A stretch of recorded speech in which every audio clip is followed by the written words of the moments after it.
ನಮಸ್ತೆ ಬಂಧುಗಳೇ, welcome to Sujaya Malnad ಚಾನಲ್ಗೆ ಮತ್ತೊಮ್ಮೆ ಸ್ವಾಗತ. ನಿಮಗೆಲ್ಲರೂ ಹೇಗಿದ್ದೀರಾ? ಎಲ್ಲರೂ ಚೆನ್ನಾಗಿದ್ದೀರಾ ಅಂತ ನಂಬಿರ್ತೀನಿ. ಬನ್ನಿ, ಇವತ್ತು ಒಂದು ಬಟ್ಟೆ ಅಂಗಡಿಯ ಓಪನಿಂಗ್ ಕಾರ್ಯಕ್ರಮ. ಹಾಗೆ ಗಣಪತಿಯನ್ನು ಪೂಜೆ ಮಾಡ್ತಾ ಇದ್ದಾರೆ. ಮೊದಲ ಪೂಜಿತ ಮಹಾಗಣಪತಿಯನ್ನು ನೆನೆಸ್ಕೊಂಡು ಪೂಜೆ ಮಾಡಿಕೊಂಡು ಅಂಗಡಿ ಓಪನಿಂಗ್ ಕಾರ್ಯಕ್ರಮ. ಹಾಗೆ ಮೇಲ್ಗಡೆ ಒಂದು ರಾಘವೇಂದ್ರ ಫೋಟೋ ಇಟ್ಟಿದ್ದಾರೆ ನೋಡಿ. ಅಂಗಡಿ ಇನ್ನೂ ಪೂರ್ತಿ ಕೆಲಸ ಆಗಲಿಲ್ಲ, ಇಂಟೀರಿಯರ್ ಆಗಬೇಕು. ಹಾಗೆ ಪೂಜೆ ಮಾಡಿಸಿ, ಪೂಜೆ ಆಯಿತು. ಭಟ್ರು ತೀರ್ಥ ಪ್ರಸಾದ ಕೊಡ್ತಾ ಇದ್ದಾರೆ. ಅಂಗಡಿನ ಪುಟ್ಟದಾಗಿ ಚೊಕ್ಕದಾಗಿ ಅಲಂಕಾರ ಮಾಡಿದ್ದಾರೆ ನೋಡಿ, ಖುಷಿ ಆಯಿತು.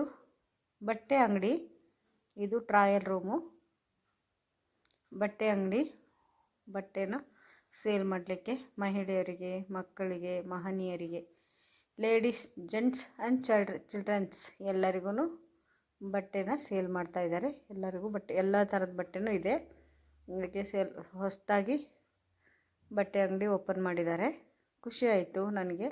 ಹಾಗೆ ಒಳ್ಳೆಯದಾಗಲಿ ಅವರಿಗೆ, ಅವರ ಅಂಗಡಿ, ಅವರ ವ್ಯಾಪಾರ ಚೆನ್ನಾಗಿ ನಡೀಲಿ ಅಂತ ಎಲ್ಲರೂ ಆಶಿಸೋಣ. ಹಾಗೆ ಇಲ್ಲೇ ನೋಡಿ ಸರ್ಕಲ್ಲು, ಇದು ಉಳ್ವಿ, ಸೊರಬ ತಾಲೂಕು ಉಳ್ವಿ. ಈ ಸರ್ಕಲಲ್ಲಿ ಇಲ್ಲಿ ಬಸ್ ಸ್ಟ್ಯಾಂಡ್ ಇದೆ. ಬಸ್ ಸ್ಟ್ಯಾಂಡ್ ಪಕ್ಕದಲ್ಲೇ ಬಟ್ಟೆ ಅಂಗಡಿ. ಈ ಕಡೆಯಿಂದ ಸಾಗರ ರಸ್ತೆ, ಈ ಕಡೆ ಶಿವಮೊಗ್ಗ ರಸ್ತೆ, ಸೊರಬ ಹೋಗೋ ರಸ್ತೆ ಎಲ್ಲ ಇದೆ. ಅದರ ಮಧ್ಯದಲ್ಲಿ ಹೀಗೆ ಒಂದು ಪಕ್ಕಕ್ಕೆ, ಬಸ್ ಸ್ಟ್ಯಾಂಡ್ ಪಕ್ಕಕ್ಕೆ ಬಟ್ಟೆ ಅಂಗಡಿ ಕಾಣ್ತಾ ಇದೆ ನೋಡಿ. ರಾಘವೇಂದ್ರ ಟೆಕ್ಟೈಲ್ಸ್ ಅಂತ ಎಲ್ಲ ಥರದ ಬಟ್ಟೆ ಇದೆ. ಹಾಗೆ ಒಳ್ಳೆ ಕ್ವಾಲಿಟಿ ಬಟ್ಟೆ, ಒಳ್ಳೆ ರೇಟಿಗೆ, ಅಂದರೆ ಕಡಿಮೆ ಬೆಲೆಗೆ. ನೀವು ಬೆಲೆ ಮಾತ್ರ ಕಡಿಮೆ ಇದೆ ಅಂದ್ಕೊತೀವಿ ನಾವು, ಅಷ್ಟು, ಆದರೆ ಕ್ವಾಲಿಟಿ ತುಂಬ ಚೆನ್ನಾಗಿದೆ. ಏನು ಕಡಿಮೆ ರೇಟಿಗೆ ಒಳ್ಳೆ ಬಟ್ಟೆ ಕೊಡಲ್ಲ ಅಂತ ಅಂದ್ಕೋಬೇಡಿ, ಅದರ ಕ್ವಾಲಿಟಿ ತುಂಬ ಚೆನ್ನಾಗಿದೆ. ಖುಷಿ ಆಯಿತು ನನಗೆ. ಅವ್ರಿಗೆ ಒಳ್ಳೆಯದಾಗಲಿ ಅಂತ ಹರಿಸೋಣ ಎಲ್ಲರೂ. ನೋಡಿ ನಿಂತಿದ್ದಾರೆ. ಪೂಜೆ ಎಲ್ಲ ಆಯಿತು. ಪೂಜೆಗೆ ಪ್ರಸಾದ ಅಂದರೆ ಉಪ್ಪಿಟ್ಟು, ಕೇಸರಿಬಾತು, ಸ್ವೀಟ್ ಎಲ್ಲ ಮಾಡಿದರು. ಎಲ್ಲ ತಿಂದಾದಮೇಲೆ ನಾವು ಒಂದು ರೌಂಡ್ ಸುಮ್ಮನೆ ನೋಡೋಣ ಅಂತ ಬಂದರೆ ನಮಗೆ ಇಷ್ಟ ಆಗೋಯ್ತು. ಒಬ್ರಿಗೊಬ್ರಿಗೆ ಎಲ್ಲರಿಗೂ ಒಂದಕ್ಕಿಂತ ಒಂದು ಇಷ್ಟ ಆಯಿತು. ಟ್ರಯಲ್ ರೂಮ್ ನೋಡಿ. ಹಾಗೆ ಎಲ್ಲ ರೆಡಿ ಮಾಡ್ತಾಯಿದ್ದಾರೆ. ಇನ್ನೂ ಜೋಡಿಸ್ಬೇಕು. ಮೇಲ್ಗಡೆ ಎಲ್ಲ ಖಾಲಿ ಜಾಗ ಇದೆ. ಇನ್ನೂ ಅವ್ರ ಬಟ್ಟೆ ಎಲ್ಲ ಜೋಡಿಸ್ಕೊಂಡಿಲ್ಲ. ಟೈಮ್ ಬೇಕಲ್ವಾ, ಒಂದೇ ಸಲಕ್ಕೆ ಎಲ್ಲ ಆಗೋದಿಲ್ಲ. ಆದರೆ ತಂದೆಲ್ಲ ಇಟ್ಟಿದ್ದಾರೆ. ಇನ್ನೂ ಜೋಡಿಸೋದು ಟೈಮ್ ಬೇಕಾಗುತ್ತೆ. ಇವರೇ ಗಂಡ ಹೆಂಡತಿ ನೋಡಿ, ಬಟ್ಟೆ ವ್ಯಾಪಾರ ಮಾಡ್ತಿದ್ದಾರೆ ಇವರು ಅಂಗಡಿಯಲ್ಲಿ. ಹಾಗೆ ಅದನ್ನು ಮುಗಿಸ್ಕೊಂಡ್ಬಂದ್ವಿ ಮನೆಗೆ. ಇವತ್ತು ನಮ್ಮ ಮನೆಯದು 9ನೇ ದಿನ ಕಳಶ ಎಲ್ಲ ತೆಗಿಬೇಕು ನಾವು.